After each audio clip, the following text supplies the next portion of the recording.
morning, Spud here, Spud's Outdoors. Today we're going to talk to you about balancing your tires on your ATV or UTV and what benefits they might bring to you. And today we're going to be using counteract balancing beads. They use them for motorcycles. The idea behind the beads is that they're dynamic.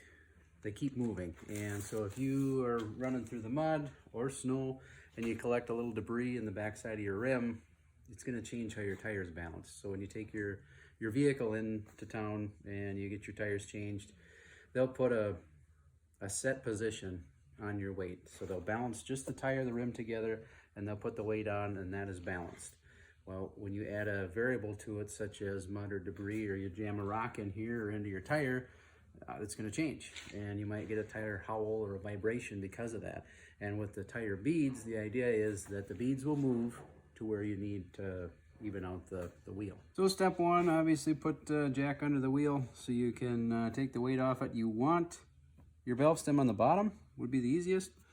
Pull your valve stem cap off, get your valve core removal tool. You pull that out.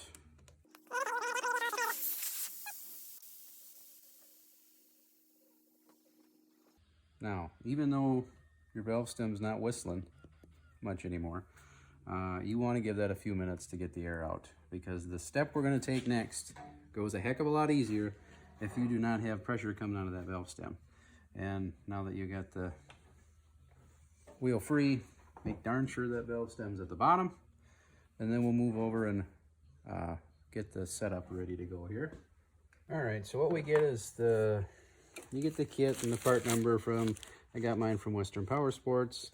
854012 is the UTV.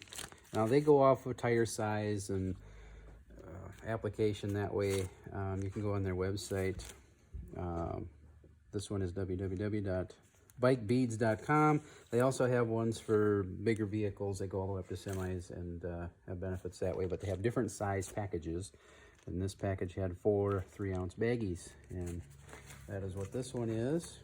Now the best way to fill your applicator, not in this kit,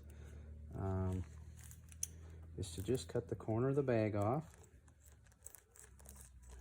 with the old scissors. That way you got a little spot to pour from. Put that right in there. And dump. And yeah, it takes a couple minutes, and I suppose, you know, if you got a little cute little funnel laying around, you can use that.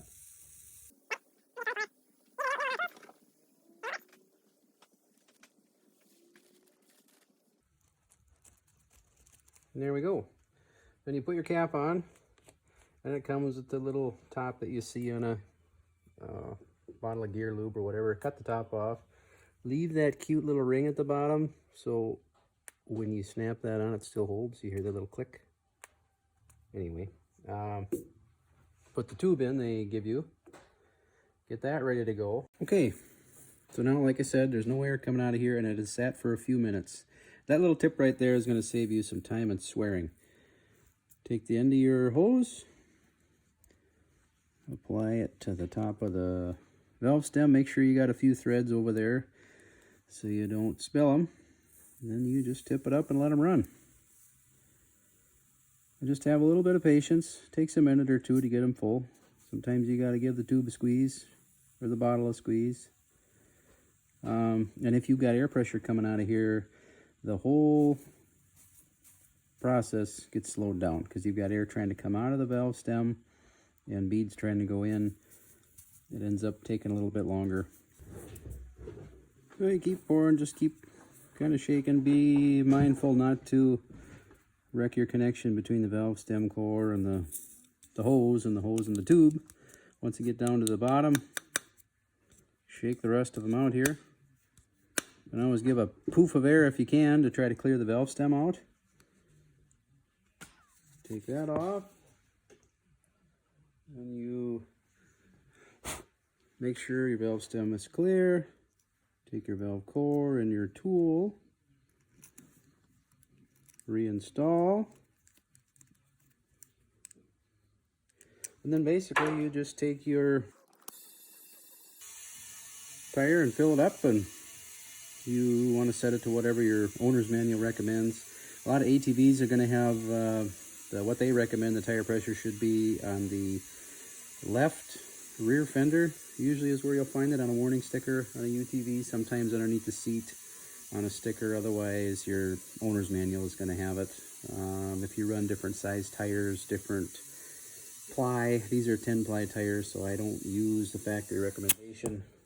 A little bit less for a softer ride. And yeah, basically check your pressure and install your new fancy advertising valve stem cover. So obviously I've done the other 4 tires already, but just to give you a simple example of how to do this, pretty easy. Okay kids, it's day 2.